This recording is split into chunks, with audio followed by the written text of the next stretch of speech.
We are very pleased to deliver a speech here at Rome because he is a historic site for lifelong learning. So our topic is facilitating human development in an all-round globalization. Our group was composed by 7 people from the 3 universities, and our presentation will be divided into 4 parts. First one, let me focus on our introduction for the lifelong learning conception. To be honest, in our opinion, there are 3 levels of conception of lifelong learning. Firstly, lifelong learning is a value. It means no time and no space will exclusive from learning. Secondly, lifelong learning means a pattern of behavior. So everybody has the right to accessible to any resource and opportunity of learning. Thirdly, lifelong learning is a supporting system to provide the service for the learners. So, if we deeply, the lifelong learning is just transited from the lifelong education. It means the transition in the role of system, who to serve the system, the inclining status, and how to realize the systems from lifelong education to lifelong learning. And the final aim of this transition is to build a learning society. So now, our colleagues will deliver a speech focused on the European experience on lifelong learning. Lifelong learning is nowadays very important activities because we live in a different environment, and we need to find new design for our core activities in order to adapt them to the actual value drivers. For example, knowledge became the most important factors who drives our economies, and we can also say that lifelong strategies are developed in 2 different directions because they are means for supporting economic growth. And from this point of view, we can see the relationship between human capital and economic growth, but they are also an important instrument with social function. In fact, the most important risk we are concerned about is nowadays skill obsolescence. It could be it could be 2 kinds of skill obsolescence: the technical one and the economical. The technical is due to natural process, such as aging process. Instead, the economical is due to for example, ICT or other kinds of transformation. It's a risk that involves the oldest economy, and it's very important to solve this problem for older workers and for skillless workers. Okay, because of compared with the European countries, East Asia lack of a regional agenda for lifelong learning. So our innovation is to design an East Asia lifelong learning community. It's an organization for management lifelong learning. It will to meet the 3 challenges, especially the challenges to the regional cooperation, because we think lifelong learning is not a problem that can be solved by one country. It only can be solved in a regional or global levels. So the EALC's objective for our design is the 3 just on the PPT. And the 3 objectives will be divided into 2 dimensions. First dimension is economic dimensions. It is based on economic goals and human capitals. And another dimension is deep-rooted in the sociable meanings. It means that learning is one part of global citizenship. So we think the 2 dimensions will aim at the regional to facilitate the regional competitive advantages of East Asia. So as a non-governmental organization, EALC will composed by the universities and enterprises on the coalition of willings in the East Asia. So this is the structure of our organization.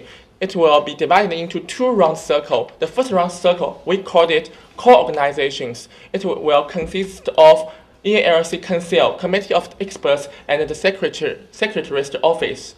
And the second round circle is a favorable partnership. So governments is only the partnership of EALC. It will not be a main driving force in our non-governmental management structures.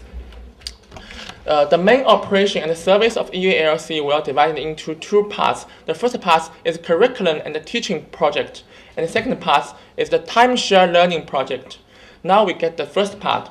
In the first part, the three part of first part is the talk, MacBook, and SMC. So talk means the transnational cross-field core course. It's the main and the key course of the our operation of EALC. It will all created and organized by EALC, and every course in this group will be a transnational and cross-field course delivered by the key professors of our memberships.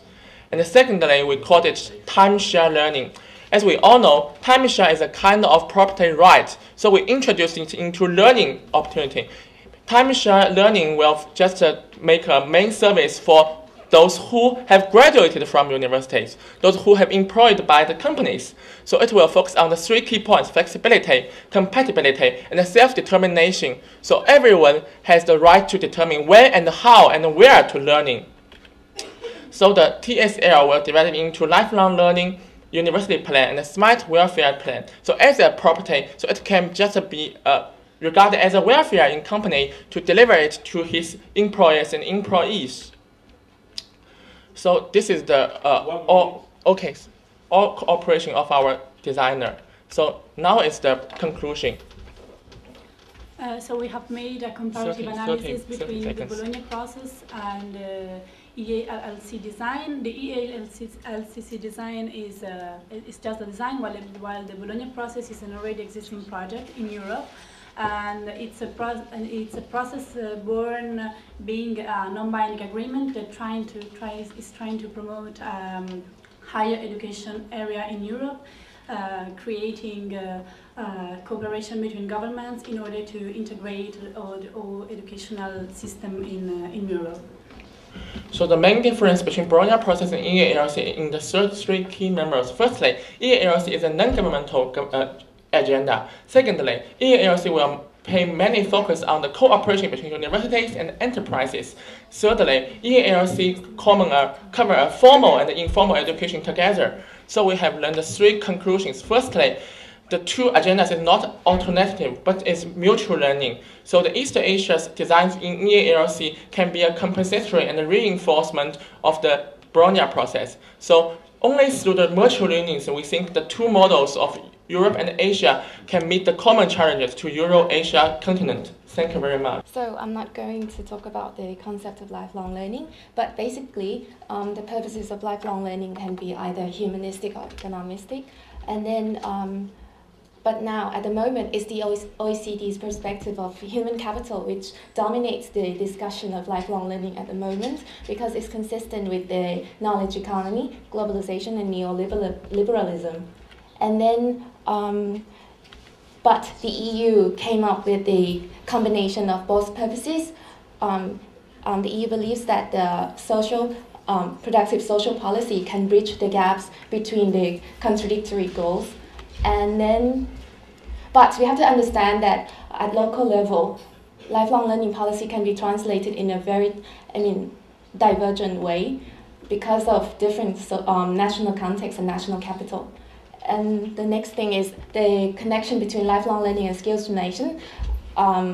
It is argued that lifelong learning could increase the learning opportunities, but in fact, if it is underpinned by the concept of human capital, it is really questionable, because people who have access to learning will continue to have learning opportunities, while people who are excluded will continue to be excluded. And then the relationship between lifelong learning and skills formation is shown in the case of the UK and Germany.